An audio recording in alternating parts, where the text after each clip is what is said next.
जय हिंद दोस्तों, स्वागत है आपका अपने YouTube channel paramilitary news Hindi में। और आप देख रहे हैं paramilitary news Hindi daily update, जहां हम बात करते हैं बीते 24 घंटे में केंद्र अर्धसैनिक बल के महत्वपूर्ण खबरों का। तो चलिए आज की बड़ी खबर से शुरुआत करते हैं।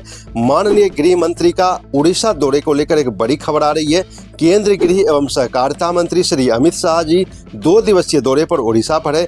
आज वे कटक के मुंडली में आयोजित सीआईएसएफ के 57वें स्थापना दिवस समारोह में मुख्य अतिथि के रूप में शामिल होंगे और जवानों को संबोधित करेंगे। इसके अलावा गृह मंत्री खोर्धा जिले के जटनी में राष्ट्रीय फोरेंसिक विज्ञान विश्वविद्यालय और केंद्रीय फोरेंसिक विज्ञान प्रयोगशाला के भुवनेश्वर परिसर का भूमि पूजन भी करेंगे। साथ ही कई विकास परियोजनाओं का उद्घाटन और शिलान्यास भी करेंगे। तो सीआईएसएफ की तरफ से एक और बड़ी खबर आ रही है, जहां पर सीआईएसएफ अब ड्रोन और साइबर खतरे से निपटने की तैयारी में है। सीआईएसएफ अब ड्रोन और साइबर हमलों से निपटने के लिए अपनी क्षमता बढ़ाने जा रही है। सीआईएसएफ के महानिदेशक श्री प्रवीण रंजन ने बताया कि आने वाले मॉडर्नाइजेशन प्लान में ड्रोन और एंटी ड्रोन ट्रेनिंग को बड़े स्तर पर शुरू किया जाएगा।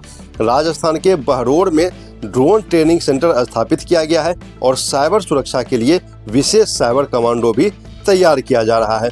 अब एक बड़ी खबर बीएसएफ की तरफ से आ रही है, जहां पर नए इंस्पेक्टर जनरल यानी कि आईजी की नियुक्ति की खबर आ रही है। केरल कैडर के 2007 बैच के आईपीएस अधिकारी श्री राजपाल मीना को केंद्र प्रतिनियुक्ति पर बीएसएफ में आईजी के पद पर नियुक्त किया गया है। राजपाल मीना पहले केरल के कोझिकोड में आईजीपी नॉर्थ जोन के पद पर तैनात थे और इससे पहले सीबीआई में भी एसपी के रूप में काम कर चुके हैं। उन्हें ईमानदार और संवेदनशील पुलिसिंग के लिए भी जाना जाता है।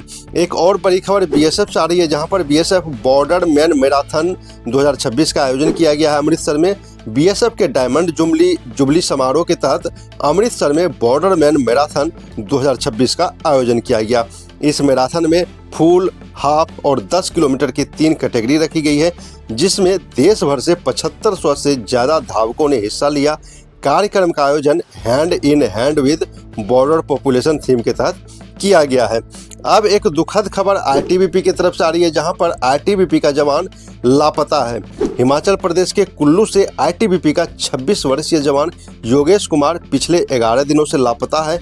बताया जा रहा है कि 24 फरवरी को बस स्टैंड पर किसी फोन कॉल के बाद वह अचानक कहीं चला गया और तब से उसका कोई पता नहीं चल पाया है। परिजनों ने एक युवती पर संदेह जताया है और पुलिस कॉल डिटेल और पैसों की लेनदेन की जांच कर रही है। अब एक बड़ी खबर उल्फा उग्रवादी संगठन की तरफ से आ रही है, जहां पर असम राइफल के सामने सरेंडर किया गया। अरुणाचल प्रदेश के तिराप जिले में उल्फा का एक उग्रवादी असम राइफल के सामने सरेंडर कर दिया है। लगातार ऑपरेशन और बातचीत के बाद 31 वर्षीय बिटुल बरुआ ने हथियार छोड़कर मुख्य धारा में लौटने का फैसला किया। उसने एक पिस्टल और जिंदा कारतूस भी सुरक्षा बलों के सामने जमा किया है। अब एक दुखद खबर सीआरपीएफ की तरफ से आ रही है, जहां पर कटक में एक जवान की संदिग्ध अवस्था में मौत हो गई है। ओडिशा के कटक शहर में सीआरपीएफ के एक हवलदार की संदिग्ध परिस्थिति में मौत हो गई है। हवलदार दीति कृष्णा पांडा अपने घर पर छुट्टी आए थे, जहां उनका शव फंदे से लटका मिला। घटना के समय उनकी पत्नी घर पर मौजूद थी और पुलिस मामले की हर एंगल से जांच कर रही है। अब एक आश्चर्यजनक खबर मोकामा से आ रही है, जहां पर सीआरपीएफ जवानों और ग्रामीणों में झड़प की खबर है। बिहार के मोकामा में सीआरपीएफ कैंप के पास ग्रामीणों और जवानों के बीच झड़प हो गई। ग्रामीणों ने आरोप लगाया है कि जवानों ने गांव में घुसकर मारपीट की। वहीं सीआरपीएफ का कहना है कि कुछ लोगों को कैंप के पास नशेबाजी से रोकने पर विवाद हुआ था। फिलहाल अधिकारियों ने मामले की जांच शुरू कर दी है।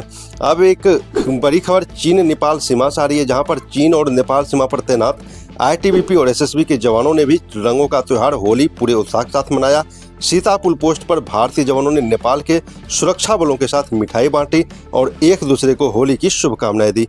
ऊंचाई वाले कई बॉर्डर पोस्ट पर भी जवानों और स्थानीय ग्रामीणों ने मिलकर होली का पर्व मनाया। तो ये थी अब तक की महत्वपूर्ण खबर, और केंद्र अर्धसैनिक बल से जुड़ी हर महत्वपूर्ण खबर अपडेट के लिए चैनल को सब्सक्राइब जरूर करें। जय हिंद।